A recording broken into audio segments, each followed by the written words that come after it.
This episode is brought to you by the generous donations of our sponsors, Nabil and Dad Al-Mashtoob, Joe and Renda Ghazal, Dr. Ramzi and Dr. Ramona Dakour, and Saleh Abul Hussein.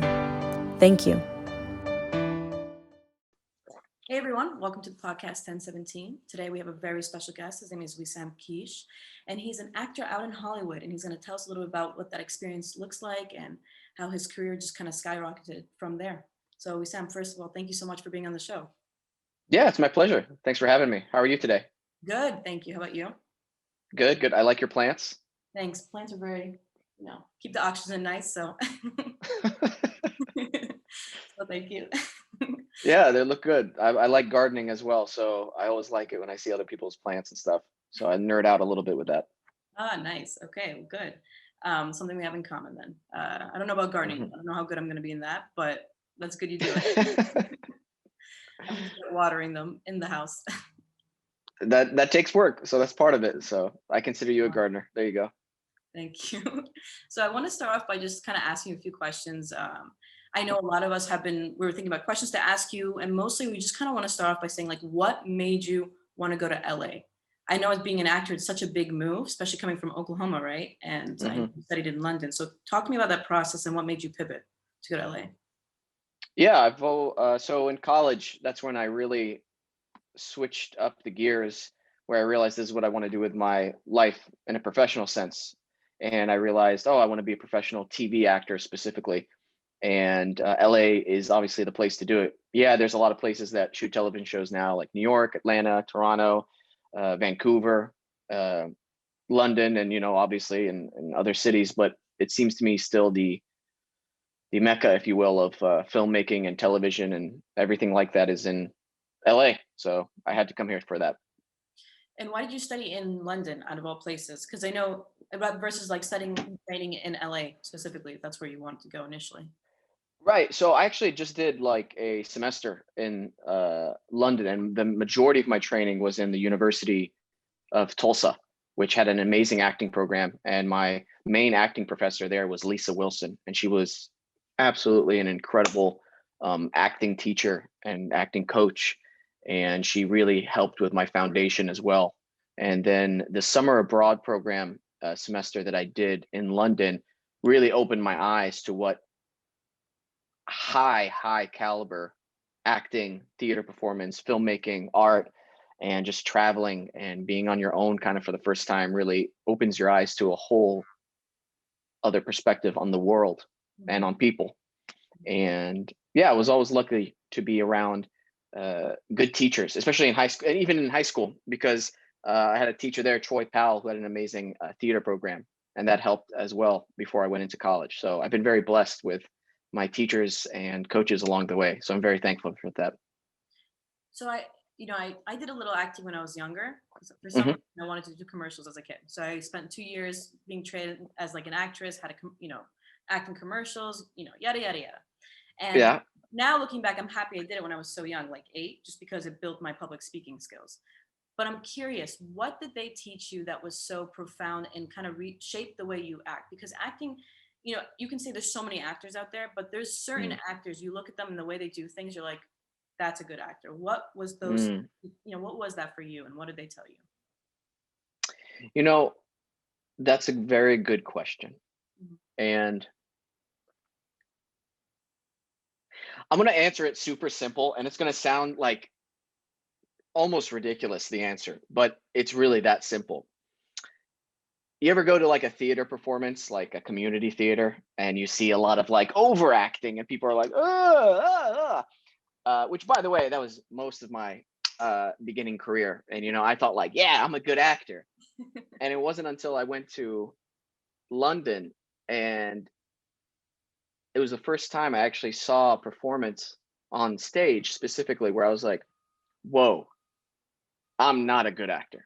This is good acting. And it's the way it's being delivered. It's so truthful, it's not like they're reading lines, or you can tell like they have this performance voice on them. It's very down to earth, very grounded. And there's something that's almost indescribable, where like, yeah, that guy's not making that up when he's saying that. And that's as simple as an answer. And as I continued to train, I would find myself like dialing it in for television performance as well, and be like, ooh, wow, I'm really overacting in that performance. Or, okay, I can make it more grounded and just really talking to the person that I'm in the scene with and being present and not thinking about, oh, I didn't say that line very good, or, oh, I'm thinking about, the next scene instead of just being present with your acting partner. I think that's also very important as well. So, yeah. Walk me through the prep work for that, because from my research before this interview, I mean, there's a two types. I wouldn't say there's only two types of actors, but what I've found to be two types of ways most actors spend their time training themselves for a part. One would be being that character for a while before you actually start filming. So like you actually, like, Mm, let's say if you want to be the Joker, you are yeah. acting the Joker day to day, whatever you're doing every day, you're pretending to be that person, and you're really, I know there's a word for it, I can't remember the name for that, but you're immersing Yeah. yourself as the character. And then there's actors who kind of just understand the story, do the thing, and try to be as authentic as possible through that process. Like, what would she do if she was, her husband cheated on Mm, her, whatever, you know what I mean? So yeah. what's your process like to prepare for that? I think you're I think you're talking about method acting. Yes, there you go. Yes.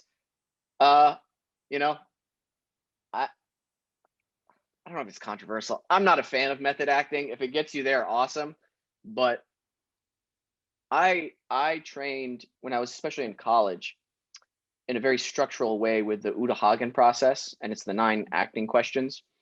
And it's, who are you, where are you from, what time is it, and what do you want, what do you do to get what you want, etc. And it's a very detailed set of questions that when you first start studying in it, you're writing out pages of information and being as specific as possible. And what that does is it creates the world for you more vividly, so you're working on literally your imagination skills. And some people have it, some people don't. Some people work at it to get it better. And I don't know which one's true. I don't. But there is this natural thing with me that I know, like, my imagination skills are very good. And so honing in on that and writing things in detail, especially in the beginning of my college career, writing a lot of notes on my script and everything like that, just helps you imagine the world that you're living in. And going from that training method to professional acting, man, there's a lot of stuff they don't teach you when you're in college or high school, whatever, about the professional acting world. They just don't, because I don't know. There's no training program for it specifically, and you kind of have to learn a lot of things by trial by fire. And I'll give you an example. Yeah, please. Um, Auditioning. You know you're going to audition for a role, right? But auditioning is a whole set of skills that is separate from acting. And yeah, you're still doing the acting work, but one specific obstacle that a lot of actors have trouble with is, let's say you get the script, you get the email with the breakdown, and your agent sent you and with all the information, and you're in your chair at home that you like to read lines in, and you're working the scene, you're working it over and over, and you're reading the scene in your chair, and maybe you stand up a little bit in your room and you run it and you're like, boom, I got this is going to be awesome. And then you get to the place, and all of a sudden it's like you don't know the lines anymore, you don't know what you're doing, you feel like you're being nervous, you're letting those nerves take over, you're intimidated by the other actors, you mess up in there and that gets in your head, and you leave going, what happened, I had it all ready to go in my bedroom. And so one of those obstacles is you're going to be in a completely different environment, and that's going to throw you off completely, and you don't learn that until it happens. And if you have a high sense of awareness, you'll go, oh wow, I really need to train or practice this in other rooms in my house, while I'm taking a shower, while I'm going for a walk, ask a friend, hey, can I run lines with you, go to their apartment and do it. That way you're not thrown off by this different environment, and so you can go in there and still do the job that you're trying to get hired for. So little things like that along the way that nobody really teaches you until you really learn in person. I think I answered your question. No, you I don't did. know. I just when you said that, it made me think like things that I used to do in the past.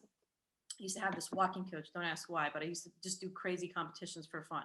Just to, Wait, a walking coach? a walking coach. So I used to do a lot of competitions when I was younger, just to like Okay. just to like challenge myself and put myself in places that I wouldn't, like most people would say, okay, that's not your character, that's weird, like hot dog eating contests, whatever, you know what I mean? Just to challenge myself Okay. in different ways. It's a silly thing to do, but it's fun. All right. And I used to have this walking coach, and he, before competition, would be like, I want you to walk right now. And I'm like in the middle of a grocery store with tons of people. And I'm like, no, because this is not the setting. And he's like, I don't care. I want you to pull the walk right now. Mm, And I'm like so embarrassed because I'm like, okay, this is like a personal thing I'm doing. I didn't really take it seriously. Like in a way, he was training me to say, when I ask you to do that skill, I want you to be able to perform it right then and there, no matter how mm, embarrassing it might be, how uncomfortable it might be, how awkward the setting is. The whole point, he's like, if you know how to do it, do it. If someone asks you, you can do it. What I loved about that is because it really put me in a pressure that I never thought I could ever do before. Like I've never felt, to be honest. And mhm. so when you mention that, I think that's interesting because they don't really. It's like almost school. You go to school for 4 years, you go to work in the actual industry, the actual major that you studied. But when you get to the real thing, you're like, I don't know how to do this. I know how to calculate the numbers, but I've never been in this type of environment setting, rushed this much to just do the job. So it's interesting. That parallels with everything in life. You're absolutely correct because there is a heightened sense of awareness when you know how to do something very well.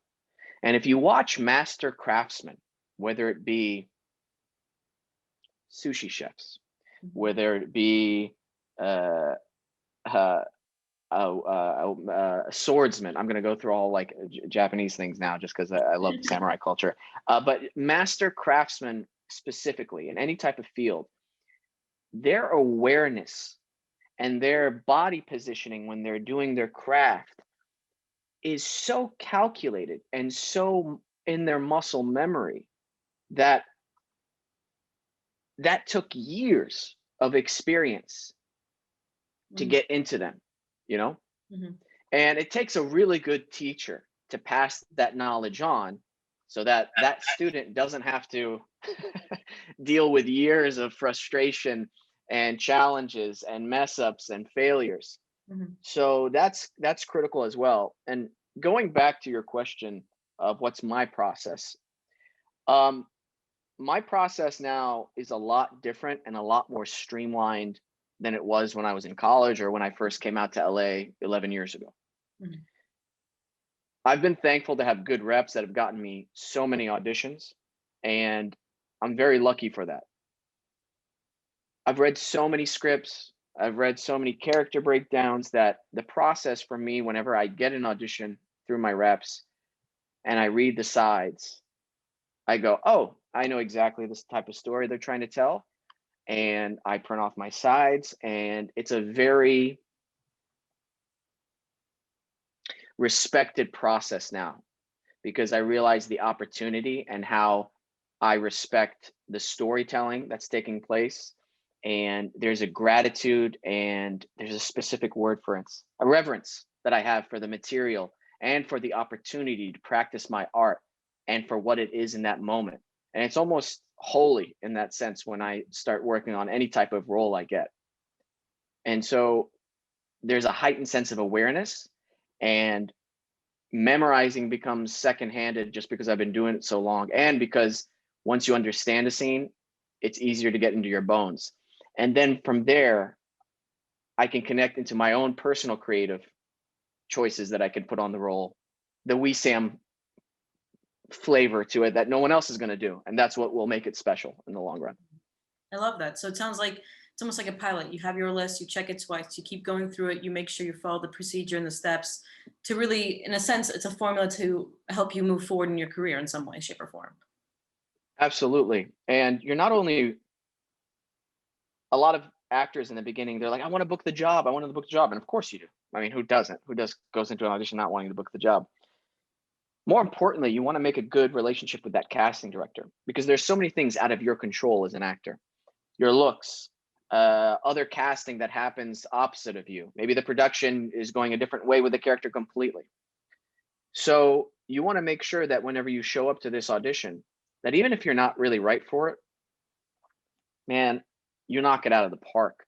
So that casting director goes, whoa, they weren't right for this, but I want to keep bringing them in for stuff because they're really good and I really like them and they're really professional. And every time they show up, they make me look good because whenever I show them to the producers are like, whoa, he's not right for it, but man, he's really good. Thanks for showing him us. Maybe we can keep something else in mind for him. So having that type of attitude, that mentality, man, that's when stuff really starts opening up to you. You said something very important that I keep hearing over and over again, just as I get older. And it's simply this: just be good at whatever job you get. Just be the best you can be, right? And I used to take that. I'm like, okay, whatever. People are just telling you that, but in reality, it's like even if you're a cashier at McDonald's, even if you are, a janitor somewhere, and it's not the ideal job you want, but if you're really damn good janitor or you're a damn good cashier and you make people happy, they come in, they remember Mm. you. Oh, you always remember John's order every week, whatever the case may be.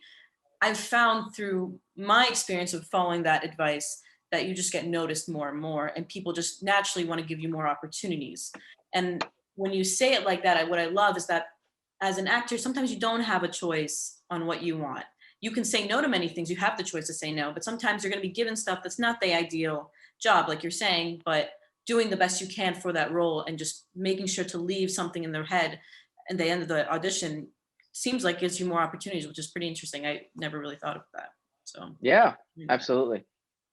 so talk to me about a role that you were given and it was kind of morally just not aligned with your morals and your values. And you kind of I mean, have you ever gotten a role like that you are kind of almost feel like, I don't really agree with this, but I want to do it because I need the job or I want to get noticed and this is a good opportunity? No, I always pass.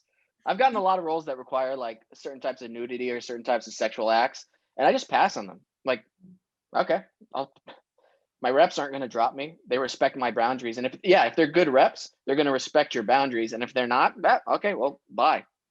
You know? Your reps, like your agents, Yeah, agent, manager, and they're awesome. So they're like, okay, yeah, no worries. and they understand you. So that's good. And actually, now you mentioned something. What's the steps to take to get an agent? I mean, I know there's a lot of people out there probably trying Mm, to produce films, trying to be actors, yeah, and they need a good agent. I mean, how did you come about in that process to find really good ones?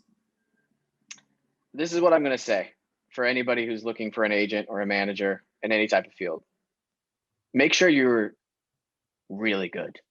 I'm talking about really, really good. Because, first of all, there's so much competition out there. We're in 2021.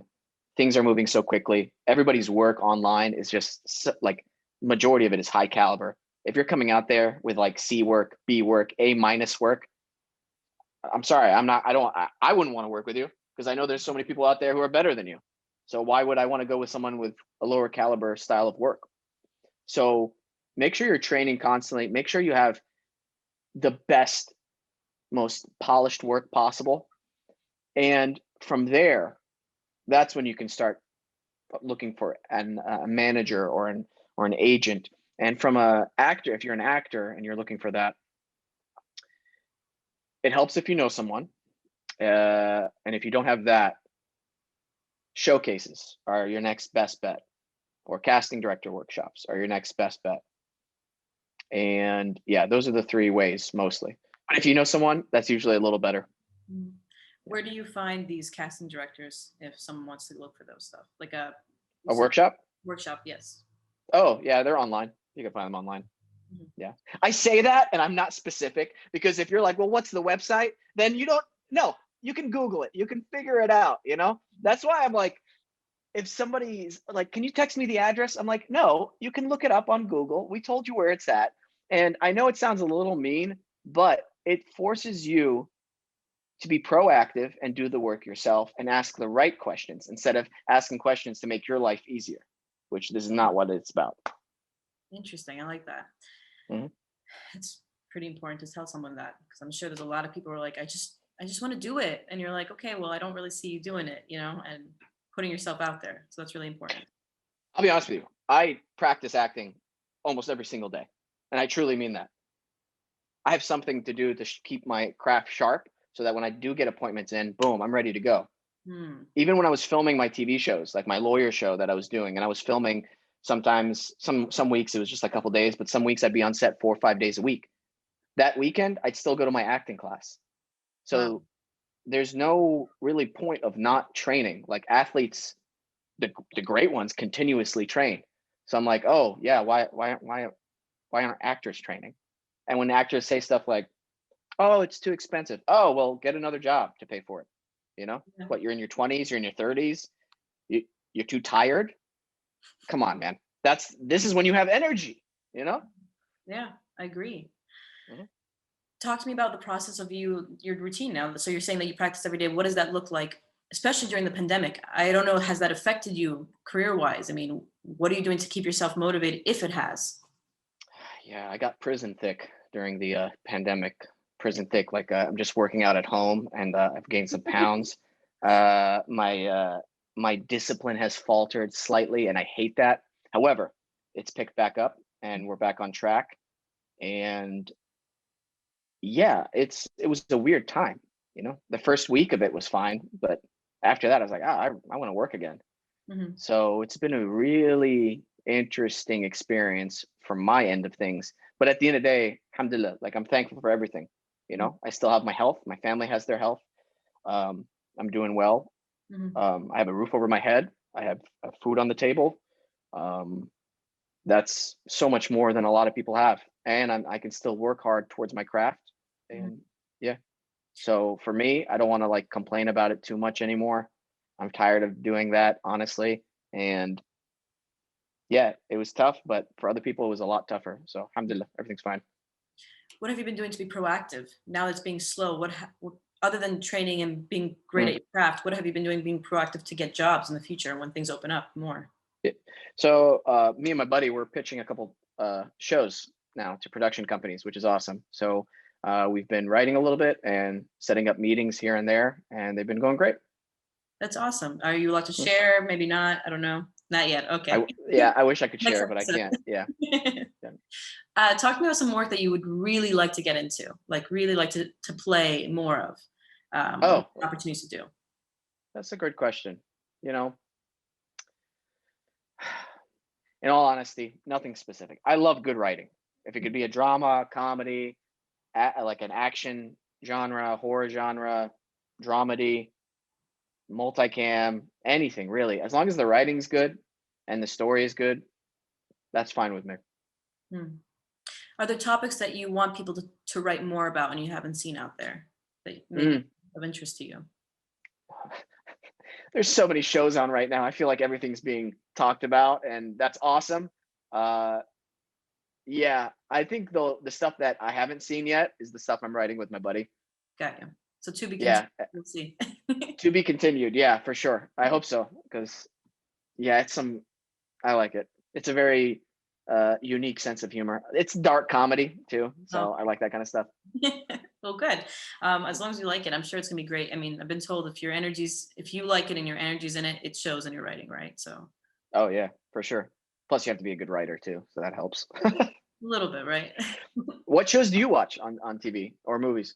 That's a great question. To be honest, most things that I watch nowadays when it comes to film is like feel good comedies. I always like a good laugh, so I'm always looking at different ways. But right now, actually, more and more, uh, a lot of Arab films. I don't know why, but I've just been finding. Well, I do know why. I mean, a lot of the work I want to do is write about Arab comedies that I don't see quite often, and so I'm trying to understand that side of the world and how they write and what kind of topics they focus on. I don't know why I've been more pivoting that way. It's just been interesting for me because I'm trying to see what hasn't been done and most importantly what I care about and see how I can make it unique to this side of the world. Since we don't I don't want to say like we're so underrepresented. Yeah, maybe we are, but I don't want that to be the focus. I just don't think there was really great stories to be told or hasn't been told yet, and have been creative enough to be put out there in a way where people could relate to. So I spent a lot of. I hope that answered your question. I just spent a lot of time watching those types of films, where like Nadine Mhm. Lebeki. I've been really interested in her work more and more. A lot of indie films, independent films, just things that I have mission. Yeah, I know my two favorite Arabic shows. One's a little old school. They're both comedies though. Is Jamil and Hannah. Okay, I've never seen that You one. know, I, yeah. I know that Marti binti wa ana. Like, I don't know if that's like Okay, a really, really old one. Okay, no. Okay. yeah, I don't know that one. And khurbi. Khurbi. Wow, okay. I have to write these down. So what is a Jamil and Hannah? Yeah, and the basic premise is like a really jealous wife. Sounds like Or most. no, a husband trying to make his wife jealous during the first season, and then the second season, something happens, and now the wife is super jealous of the husband, and then Khurbi is like, I don't know, I just like it because it reminds me of some maybe not immediate family members, but like kind of like that culture of old, like old Druze communities, like Like, yeah, in like Sweden or Qanawat and like those kind of areas. Yeah. So okay, I like that. What is it called? Khurdi? Khurbi, Khurdi. Khurdi or khurbi? Khurbi, Khurbi. Khurbi. Okay, like Yeah, okay, khurbi. Got yeah. Sorry, my Arabic's horrible. I can't read or write, but I can understand it and I can it. kind of talk it if I get some practice in. But yeah, It's okay. It's but at least you're somewhat connected. That's good. yeah. Actually, I mean, to talk about that, I mean, being Druze, has that affected you? Like, has acting affected your relationship with your parents? Have they been supportive? Have they come in like, ah, yeah, maybe you should reconsider? Like, what's that? Hmm. How was that like going through that? My parents have been nothing but supportive my entire career. I mean, Alhamdulillah. They've been awesome. And my dad, he was like, if you're gonna be an actor, be the best actor. Don't just go for the mediocre mhm, goals. I was like, that's fair. And yeah, they've been absolutely supportive. And being Druze is something very special. mhm, And one of the best things about Druze that it transcends, or it should transcend, national borders, whether you're American, Lebanese, Syrian, anything, Jordanian, whatever. It's a very special person, I believe. And your sense of awareness, that's one of the biggest mhm, blessings that we've been blessed with, I believe, is your awareness. mhm. That perspective on life is so critical because everybody notices there's a lot of people with a very narrow perspective on life and think that they know everything. And Mhm. what's amazing is when you can have that wide variety and go, wow, maybe I don't know everything I think I know. So I yeah. love that. And hmm, that's very true. I got to say though, has that helped you bring something different to the table as an actor? Meaning, allow you to pitch certain ideas that maybe the scriptwriter didn't think about.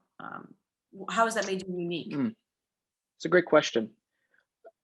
I love finding things in a script that the writers didn't intend to, or Mm, there's a joke in there that they didn't intend for it to be.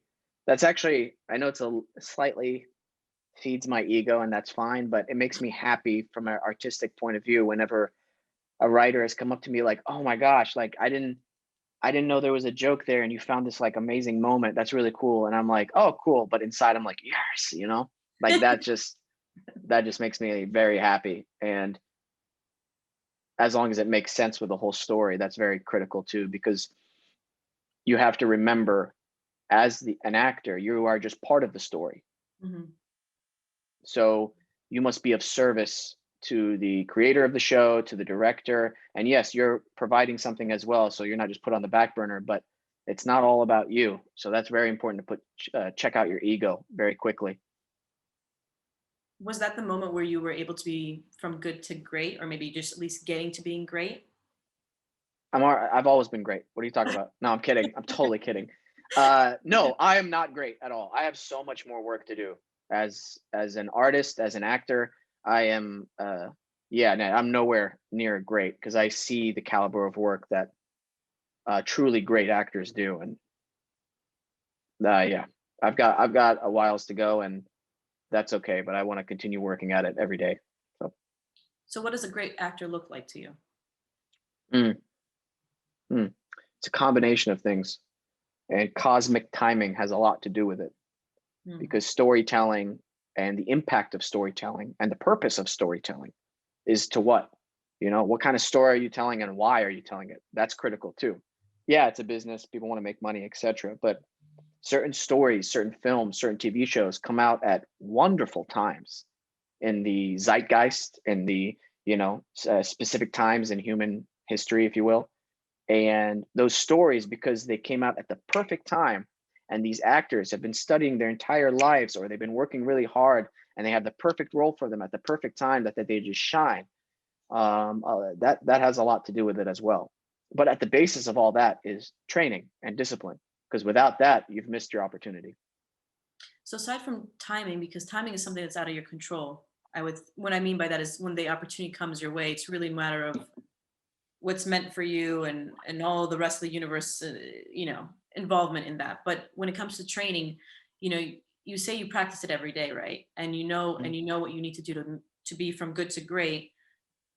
What is that great actor? I'm trying to get specific here with you because I want whoever's trying to do this, I want them to get as most from this interview as possible. But what does the great actor do with the training that maybe some have not reached that point yet? Does that make sense?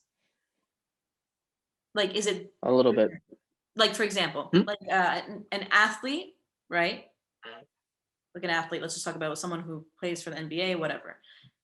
Their workouts are so different from probably maybe how a high school person works out, right? Mhm, Or what mhm. they do, how they eat, how they train their mindset is so different from what maybe the college kid does. There's a big jump. Maybe there's something that I've always seen people talk about this. There's like, yeah, in college I was doing this and this, but as soon as I got into the NBA, I'm like, oh, I did not do this, and now I see how my improvement has gotten better. Is it Mm, just mm. playing with better actors too? Is it? I don't know. No, that's this is the only way I can answer this question. When you see a certain performance and it transcends Hmm. the screen, the stage, and you're like, whoa, blown away by it. There is a common thread between all great athletes or artists or warriors or leaders in the past. And the one common thread is the number of hours and days and months and years they spend training. Mm. If you look at some of Kobe Bryant's training regimen, like that is so crazy to the common person. But for someone who is obsessed with being great, that's not crazy at all. Hmm. Imagine the how much better he said this in one of his interviews, and I'm paraphrasing, but let's say training starts at 8 and it goes till 5. Well, what happens if you come in at 5 a.m., train for 3 hours before, and then you stay for a couple hours after training? That's 5 hours extra a day that you're training. Wow. Yeah. That 5 hours extra in a month's time doesn't make a big difference. 6 months' time, maybe a little difference. 2 years' time, that's a whole big difference from your competition, to the point where even if they're working hard, they're never going to catch up with you. You're Mhm. at a certain level and you're running your engine at a certain RPM and maintaining that, then bro, you're untouchable. Mhm. So that is the common thread between all the greats, is Mm. the training. And I So know it's not super specific, but it's the training. That's as specific no, as I I mean, can I get. like I like that. I mean, it's going to help people say, okay, put a little fire under their butt and say, okay, if you really want this, put the extra training in, do the extra hours, show up Yeah, there. I honestly say to people, or I've talked with people before, I'm like, how many hours did you put into this scene? Or how many hours did you work on this script? Just out of curiosity. And usually it's not a lot of hours. Mm. And I'm like, well, that's why it has problems. Love that. You can't say much after that. Actually, I mean, it's just doing the work. It's just doing the work. I just, yeah, I'm really blessed to have read things that people before me have struggled and messed up on, so that we can get a little bit of a head start Mhm. in this world. So that's always a blessing too. Yeah.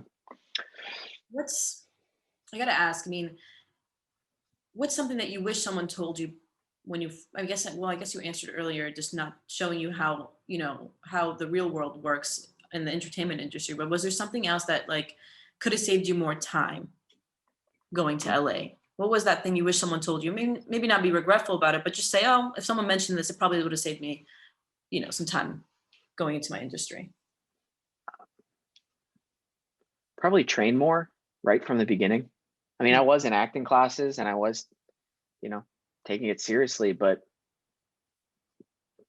I probably could have worked harder in those first few years. Yeah. Before or while you were there in LA? Oh, while I was there.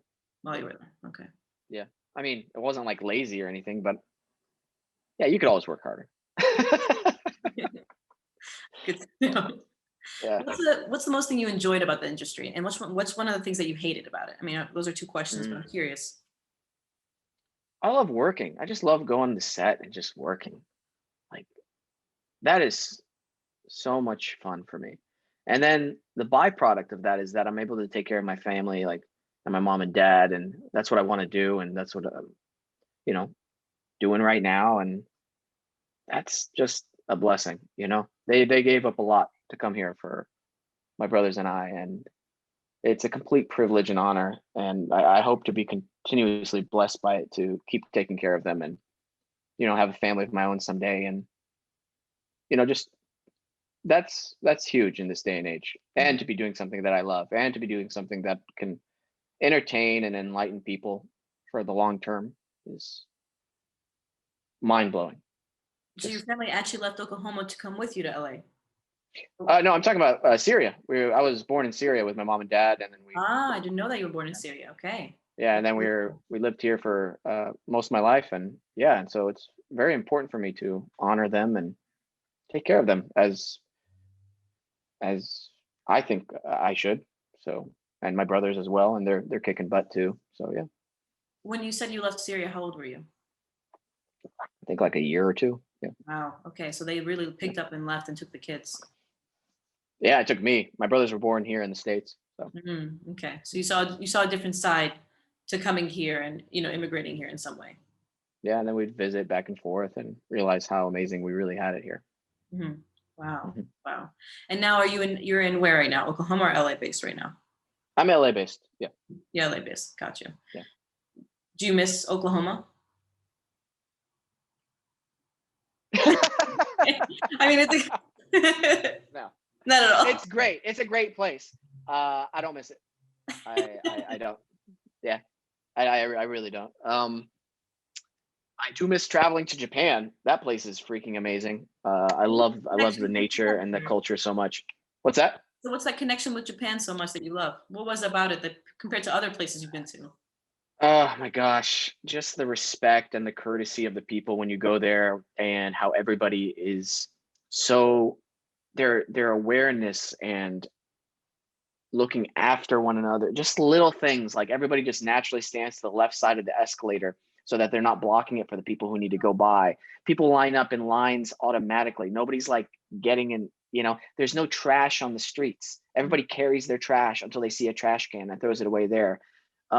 People are so friendly in any kind of service industry you go. There's a huge amount of respect. And like the craftsmen that I had the pleasure of seeing work over there, I was just like, oh my gosh, how can I apply this to my craft? What can I do to make myself better? Like as they are making their craft better. How can I be of service more to my community? Going back to your other question of what I hate most about the industry. Mhm. You know, have you ever seen that show Jiro Dream? It's a Netflix documentary, Jiro Dreams of Sushi. No, but I love sushi. Is it something good to watch? Oh, yeah, then you have to watch it. It's like the best sushi place in Japan and the best sushi chef in Japan, Wow. apparently. Okay, so I'm gonna Um, watch it. in the very beginning of it, he's being interviewed and he says, "Find something you love to do it every day, and then never complain about it." Hmm. And so I'm trying to adopt that as best as I can. So yeah, I'm trying not to complain about it. Yeah. There's downfalls to it. There's downfalls to everything that you love to do, right? And sometimes opportunities come with that. So you don't know. I mean, what career path doesn't have things you hate about it, honestly, like I can mention something if I want right now, but you know what, so what, it's an obstacle and I'm going to overcome it, and that's fine. hmm that's a great attitude to have, and I'm sure it's going to Mm. serve you very far in your career because you're going to need it. You're going to need that strong mindset. For sure, for sure. Yeah. Walk me What do through. you do? Sorry. Go ahead. Sorry. No, what do you do for work? For work, I'm marketing consulting. So I help a lot of businesses with their marketing, write Oh, write like, little commercials for them online, post stuff for them nice. from social media. Not my favorite thing to do, I would say, but it's definitely served me in the way I communicate with people, how I network with them, just how to be an overall better business professional. Yeah. Now I'm more pivoting to script writing because I found that there's a lot of joy in that. I don't like to be in front of the camera as much as I used to because of all the work Hmm. I had to do. It's fun, but there's a different, I think there's so much more power when you're able to write it versus just um, act it out. At least for me, I felt like there was more control there. I don't know. I hate using the word control because that makes me sound crazy, but like, I feel like you can put a message out there that's intentional when you're able to have the ability to write it. So Mm.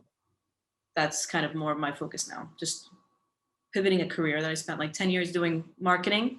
Now I'm like, okay, now I'm ready to just that served me, take it to the next level and do something that's I think more fun. And Great. yeah, It's that's awesome. what I do. Pretty Yeah, much what I do. that's awesome. um, so aside from all the stuff that you've gone through and you've experienced in LA, who's your top role models? Like what do you feel like every time you need a moment just to look back? I mean, is it thinking back in Japan and all the people you learned from? Who are those main people you always go back to and say, oh, they remind you, who you Yeah. are, who you want?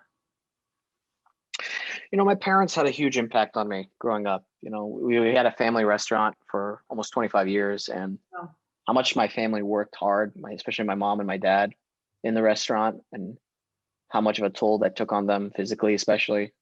That's huge. mhm, And the amount of hours they had to put in daily for that. And that type of work ethic is very rare nowadays. mhm. And it would, at times when I'd be out here and I'd be tired, I'd kind of be embarrassed to tell them that I'm tired while they're still working in the restaurant too. So Yeah. that was a big motivation as well. But I'll be honest with you, I don't necessarily look up to anyone. I admire certain characteristics in certain people and where they're at because of certain personality or mentality traits. I think that's where I get my motivation to be like, oh, that's pretty cool. Like, example is like The Rock, watching him work out before he goes and shoots for a whole day on set. Mhm. And I'm like, oh, cool. So when I was a series regular, I'd be like, I'm not going to stop working out. I'm going to go do my runs up the mountain before dawn, and then be on set all day because that's a blessing. I have the energy for it, and I'm alive, and I'm going to utilize my day to the fullest. And yeah, you're tired, but you're going to be tired either way. So might as well just be tired doing everything you want to do. Yeah. Yeah. What did your parents do so right that now makes you who you are? I mean, like you can tell you had really great parents. And I think that also plays a huge role in the upbringing of kind of how a kid grows up and just how they are able to pursue their career. There's so much support that I can just tell. What is it that your parents did right, you feel like, that really kind of like pushed you? Mm, that's a good question.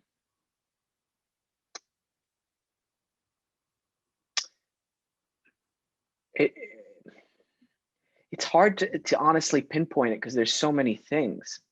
It's little things that helped out tremendously, and making certain things easier while not letting us know the actual toll Mm, at certain times may you go, oh my gosh, that's actually a huge thing. I'll give you a couple examples. My mom picking me up from drama practice every day mm, after she's been working in the store, driving here, driving there, driving. Like, at first you're like, oh, that's not a big deal, but no, that's a huge deal. you mhm. know Yeah, it is. Not, yeah, or like to taekwondo or to soccer practice and all those stuff, and that's huge. And then working with my dad, because the majority of the time I was working with my father in the store. And full disclosure, as a kid, you hated it. Okay. Like no kid is like, yeah, I get to work in a restaurant with my parents, you know, no, nobody. Okay. Um, And what kind of restaurant? I just gotta know. What you oh, can. it was called Heroes Subs and Burgers. And it Okay. was like, gyros or gyros, subs, burgers, a whole bunch of stuff on the menu. Yeah. It's Connecticut. And, you know, he'd be like, I'm 10 or 11. He's like, start sweeping, you know, I'm 12. Hey, start taking orders. And you're like, and you're just forced to learn like trial by fire, taking all these orders and being like, hey, say, how are you? Smile when they come in. And that right there doesn't seem like a big thing, but man, you learn how to deal with a wide variety of people taking their orders, Yeah. from the nicest people to the crazies to the rude people to the old people to the young people to the people who have complicated orders to the people who have easy orders to the regulars who would come in to new people who you would have to like describe to them certain items on the menu, and developing those communication skills with strangers on a daily basis almost. Man, that sets you pretty far ahead when it comes to public speaking or problem solving. Or I'll be completely frank with you, my dad is awesome, I love him, but I can work for anybody. Okay, there's no boss that's going to scare me. Okay. I worked with Sam Keesh. Okay, that's like an inside joke between me and my brothers. We're like, bro, we can work with. There's no boss we can't handle. All right, we worked with Sam Keesh at the height of the store, so we're good. We're set for life, and we appreciate that. We actually do, because that's a certain confidence and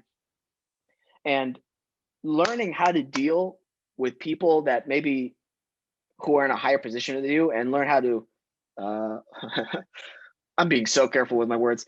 Conflict resolution. Do you know Yeah. what I mean? All the Jews, listen, all the Jews people, all the Arabic people watching this right now know exactly what I'm talking about. You're being very And cheesy. and so that's where it's at. And I'm thankful for that. Even though it was hard at the time, alhamdulillah, it's something that I wouldn't trade for the world. So Hmm.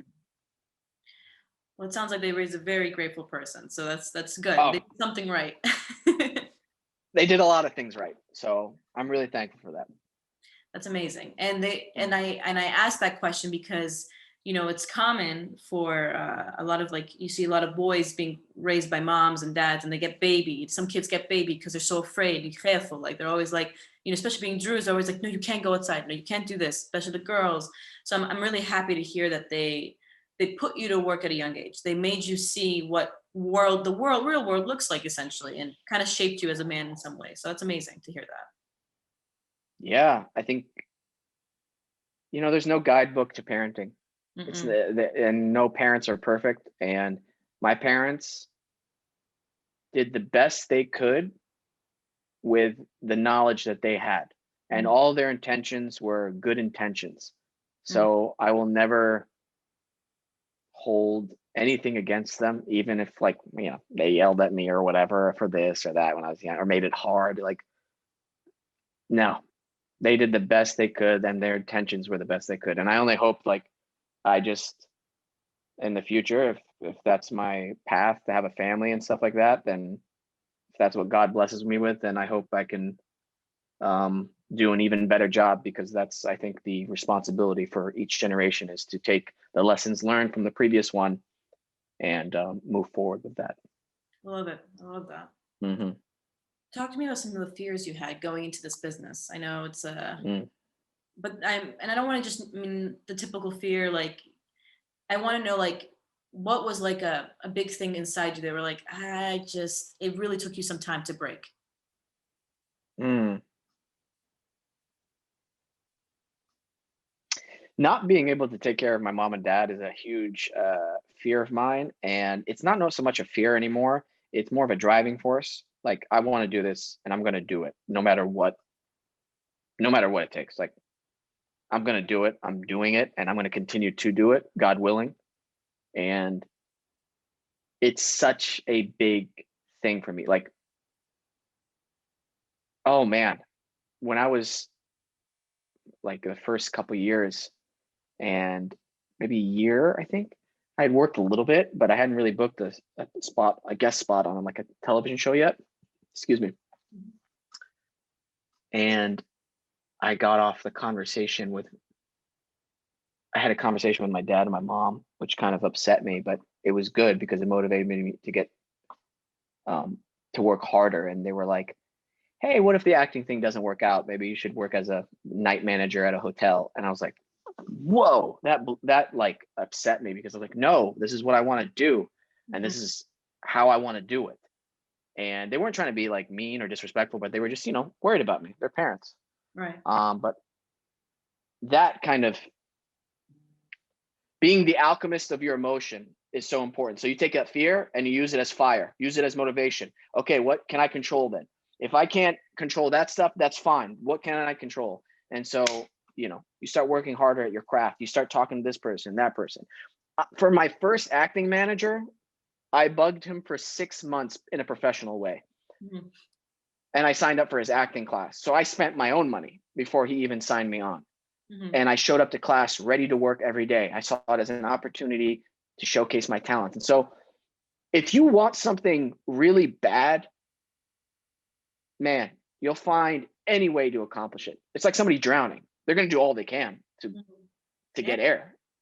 So that's what kind of is my biggest fear. It's like, or it's not a fear anymore, but that's what was my fear. Yeah. I love that you took it and you said and you made it into a drive.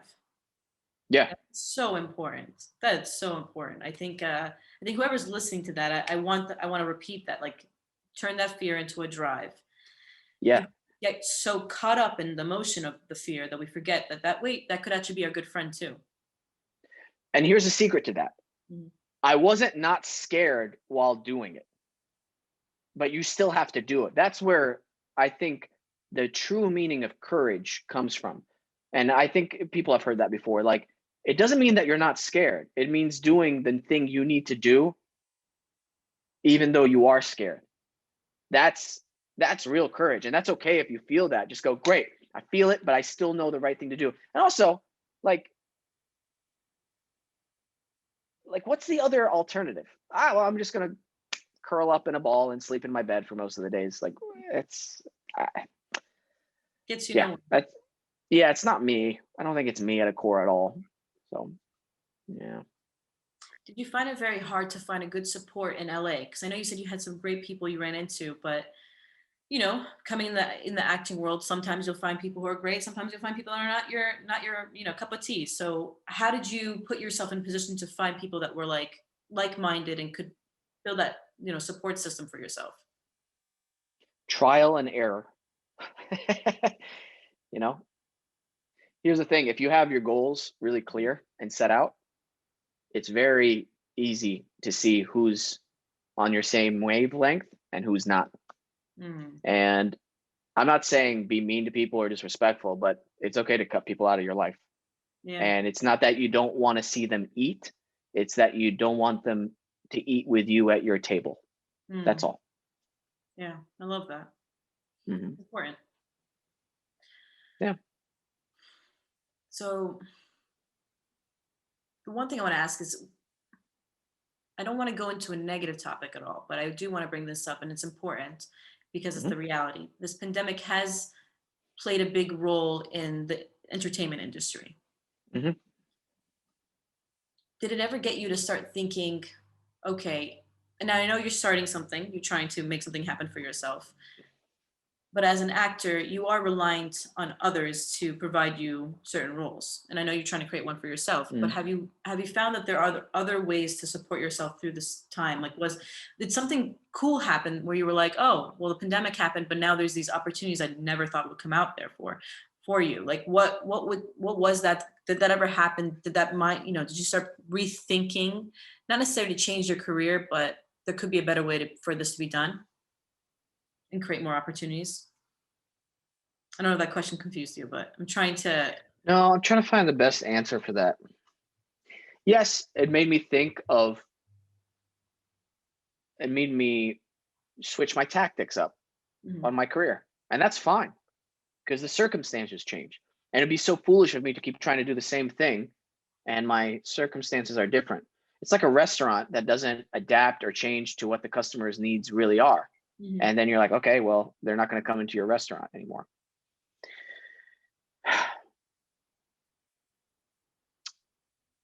There was a lot out of my control, and there was a lot of waiting game stuff. So that was the biggest obstacle, like just waiting. Mhm. Literally nothing I can do but wait. And that was, oh my gosh, so hard for somebody like me. I'm very impatient. Oh my gosh. If there's something that needs to be done, I want to get it done now. Mhm. I'm the type of person is like, oh, we have an argument with each other. Let's resolve it right now because I don't want to go to bed thinking about it. Like I don't like that. But yeah, it was just the waiting. And so in that waiting, it's like, okay, I was practicing piano for a little bit, that sideline, practiced my guitar for a little bit, that sideline, played video games, that sideline, trying to read more, writing more. Writing was the biggest thing. And creatively producing television shows was more entertaining because I'm like, oh, cool. I have stuff ready to go once this business gets back on its feet on Mhm. top of my acting. So things are happening. And also my podcast. I do my podcast weekly. So that that kept me sane because that's something I could focus on weekly. And that was something every week I could do. So that helped a lot. And it's Wesam's World for those listening. I was Subscribe to gonna us say, on yeah. YouTube. Tell us Yeah. about your podcast a little bit more. What made you want to do? I know it's because the pandemic kind of got you to that step, but why did you feel like you had a topic? Like, why did you feel like you had a voice to share? What was it that you wanted to share your voice, your conversations? What was that? Well, I'm so handsome, and I'm so smart that I'm like, gosh, man, people need more of me in their life. No, of course not. No, I love having great talks with people, and I love laughing. I love joking about stuff. I love having talks that really like deep talks, and I feel like the conversations that I have with people on a private basis, I'm like, oh man, I can have these with people on a public platform, and people are gonna. I think people would dig it, and people have been digging it, and that's awesome. So yeah. It's amazing. So where can we find it? We can find you on YouTube, right? Where else? Yeah, YouTube, Spotify, Apple Podcasts. The full episode is up Friday mornings, but Thursdays at 3 p.m. Pacific time, 6 p.m. Eastern time. If you tune into Adobe Radio online, it's like an internet radio station. We do it live on there. It airs live for an Okay, hour. Yeah, it's very cool. And you're on Facebook, right? I know we have that there, so we're gonna share that. What about IG? Facebook. We're on the IG. We're on the Twitter. We're on the TikTok, but we don't post anything anymore on TikTok because I'm tired of having another social media account to post things on. Uh, we were on Parlor. We got kicked off. I'm kidding. We were never on Parlor. Um, oh, that made me laugh. Okay. Yeah. Okay, well, to pivot a little bit, uh, being on social media, acting, always in front of the camera. When do you ever get sick of it? Like, do you ever find yourself you're like, I just don't want to be on here? Do you ever find that moment, and how do you kind of get over it? Because it's your profession to be on camera all the time. On social media, Just in you mean? general, social media, being on camera, just always being on the camera. Do you ever feel like you need a break from it? I love acting. So on camera stuff is fine. Like I don't mind doing that. That's fun for me. I can be on set for 16 hours, 5 days a week, and I will not complain. I love it. And but social media is a whole other Animal. beast, and it's necessary for my business. So I'm finding ways to work with it that I have that is comfortable for me. What I don't like though is no, I guess it's just self-control. Like I find myself on Instagram just scrolling. Like I hate that. I Yeah. really do. And it's so silly, I feel like why? Like I was like pre-internet. I grew up pre-internet. I grew up when AOL dial-up internet was coming on. And I'm like, what did I do before that as a kid? Like how did I have fun? Yeah. But recently my brother came into town, my youngest brother who's in dental school, Daniel Keesh. Shout out to Daniel Keesh. He's going to His be a little, doctor. IG handle. It's tall, dark, and very handsome, and he has the most hilarious Instagram account. And my brother, the middle one, I'm the oldest. Mhm. My brother, the middle one, he's a musician and music producer. Quiche Music. You should check out his music. All It's right. incredible. He's super talented. Um, yeah, we had a brothers week, and we went to Big Bear. There was snow. We had a blast, and yeah, that just hanging out with them in the woods while it's snowing. I mean, that's what I love. You know, You said, family and wilderness. did you find yourself being in this industry? Because I'm sure you had to work hard a lot. Did you find yourself like having to kind of not always see your family all the time, have to give up on certain moments where you guys all got to hang out? Did you ever feel like it was hard to balance? Uh, yeah, it takes a toll on you, but whenever your motivation is to eventually take care of them and in a positive financial way, like that's okay for now, you know? Like there's been multiple times where either my mom and dad are coming out or my youngest brother's coming out, and all of a sudden I book a job and I'm not in LA. Like I have to fly somewhere. And I'm like, oh, of course that would happen. Out of all the weeks, like it's just this one week. And I just take that as a sign where it's like, yeah, this is the sacrifices that are needed. So that's fine. Hmm. Now I know we're running out of time. We probably went Okay. over, didn't keep track of it, but I do want to ask you one last question, and this is for everybody out there who is listening. Okay. If you can give them one type of advice, I hate this question, but I love it at the same time.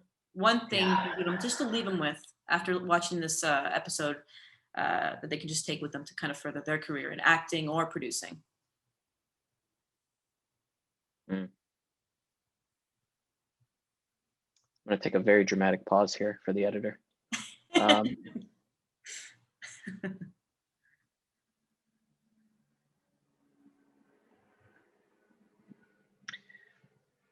Figuring out what you want to do is important, Mhm. but more importantly, figuring out why you want to do that thing.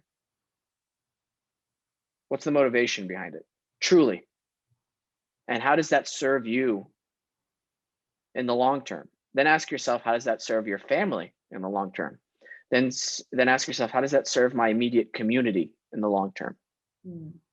And figure those things out and figure out what's really important in your life and make kind of like a list.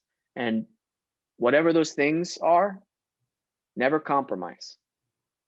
So for me, it's God, my faith, my family, my craft, and being of service. Mhm. So make sure nothing skips those things. And I think it makes life not necessarily easier sometimes, but clearer. Hmm. I love that. Thank you. Mm. Wissam, it's been a pleasure. Honestly, Yeah. really enjoyed this conversation, and I know a lot of people out there probably will be super excited to watch this episode and just kind of hear more about what you have to say. And if it's okay with you, if someone has a question, are they willing? Are you open to letting them reach out to you and just ask you that question if possible? No, don't reach out to me. No, of course. Yeah, you can just message me on Instagram. It's fine. I usually respond back to the sane people. So yeah. Keep it short and keep it sweet, I guess, so Sam to respond to you. Yeah. But Thank, no, it's been a pleasure. Thank you for having me on, and I love what you guys are doing. So keep up the good work. thank you. Appreciate it. Thank you so much. All right, guys, stay tuned when we put this out. And if you have any questions, just reach out to Wissam or our team, and we'll make sure to get that message to him. All right. Till next time. Bye, guys.